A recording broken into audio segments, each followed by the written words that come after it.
Hey guys and girls or whoever's watching, welcome back to another Spanish tutorial for Busy's OK channel. In this tutorial, we'll be going over some colors, basic adjectives, and more greetings. But first, let's do a recap of our previous tutorial.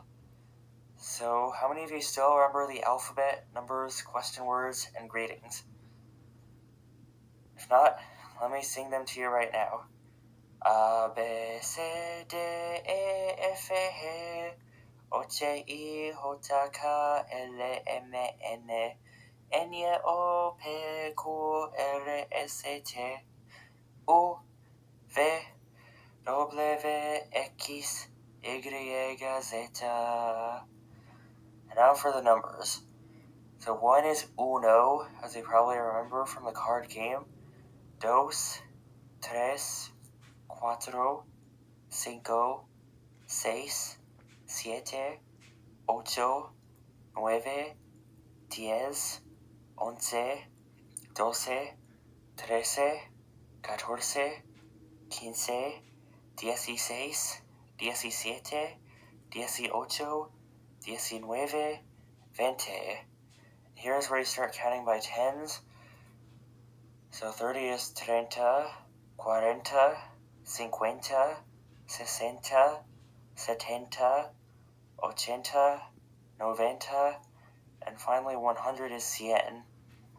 Hopefully you still remember the question words and more basic greetings, but we're wasting a little too much time, so let's get into today's tutorial.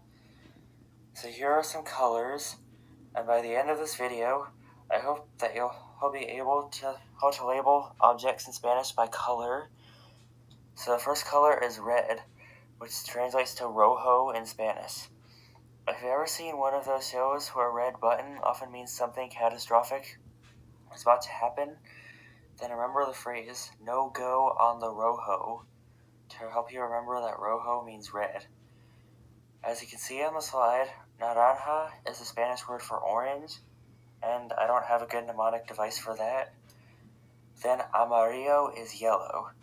Think of an armadillo walking on sand, which is typically yellow, to help you remember that amarillo is yellow.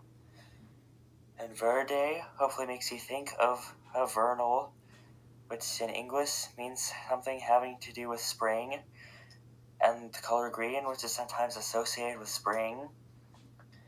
And then azul means blue, as you can see on the slide, which I also don't have a very good mnemonic device for. Dark blue is azul oscuro. To help you remember that oscuro means dark, think of the word obscure, with dark basically meaning that there are very few people that know about something in a way. And purpura and violeta sound almost exactly like their English equivalents purple and violet, so no mnemonic device is needed. And now, here's some slightly more advanced colors. Rosa means pink, so just think of a pink rose. Marron and cafe both mean brown, as in maroon, which in English describes a reddish brown, and cafe, which also means coffee, which usually is brown in color.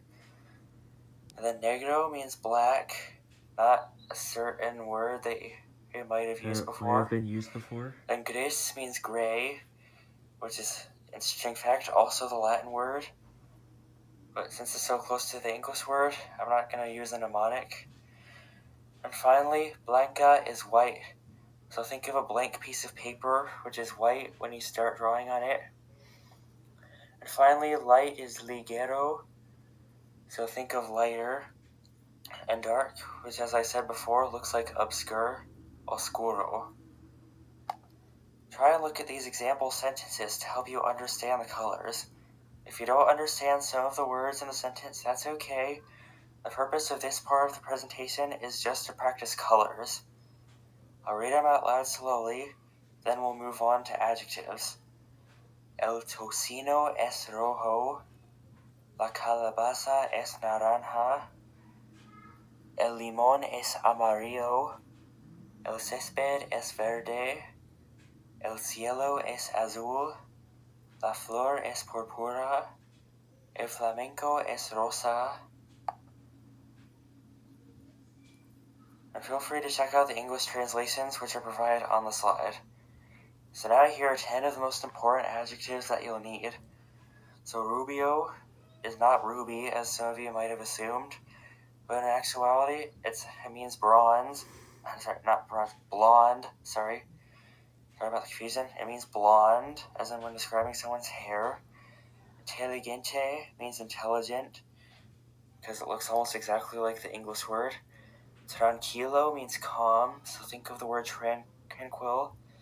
Feliz means happy. Interesting fact, it comes from the same Latin root as the English word felicity. The Latin word is felix, and it also means happy. Triste means sad, and think of it as trying to process something. Triste. And enojado is angry, not envy. And joven is young. I don't really have a good mnemonic device. Then viejo means old, so think of the English word voyage. Think of someone who's older as having covered a bigger part of their voyage. Then masculino and femenina mean masculine, meaning male, and female, respectively. So now let's take a look at some example sentences. Sorry if this is a lot to take in for just a simple 10-minute presentation, but I promise you we're almost done. Let me read out loud these sentences, and feel free to check out the English translation. Yo tengo pelo rubio. El niño es inteligente.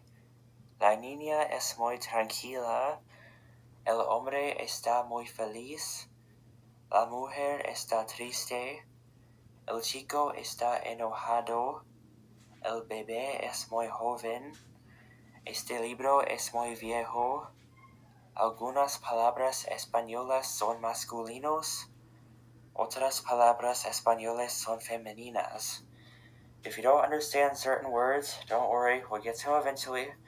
Again, the point of this part of the presentation is just to master the 10 basic adjectives and understand how to use them.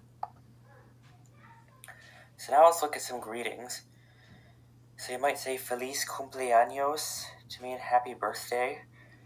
Remember, the word cumple literally means to turn or to accumulate, combined with año meaning year. So the word for birthday, cumpleaños, literally means the accumulation of years, which is basically what a birthday is. And Feliz Navidad, according to a song you might have heard before, means Merry Christmas. And felicidades by itself is literally, it means happiness, but is often interpreted to mean congratulations. And now let's look at some greetings with good. So buena suerte means good luck. And bien trabajo, not sure why it's not bueno trabajo, means good job. And finally, Feliz Año Nuevo means Happy New Year. And now that we're almost done, let's look at this very easy game that my Spanish teacher taught me. It's called Derecha Derecha. This is also a good opportunity for me to teach you some direction words. So, in this game, it's best if you play it with at least 4 players, or all but one of the players has to stand in a circle, with the remaining player standing in the middle. Every few seconds, the person in the middle will point to one of the players in the circle and say one of these things. Derecha, derecha, and that means the person who is being pointed at has to name the person on their right. It's the same thing with izquierda, izquierda, which means left, and it means the person has to name the person on their left. Derecho, derecho, don't get confused, means straight, and it means you have to name the person across from you. Mezcla means mix, and it means everyone in the circle scrambles their position. If the person does not know, they ask ¿Cómo te llamas? If you remember from yesterday, that means what is your name? They move to the middle, and the next turn begins. So thank you for watching the second Spanish tutorial. Feel free to hit that like and subscribe button for more, and I hope to get 100 subscribers real soon so I can begin live streaming and creating more her interactive Spanish tutorials for y'all to enjoy. Adios!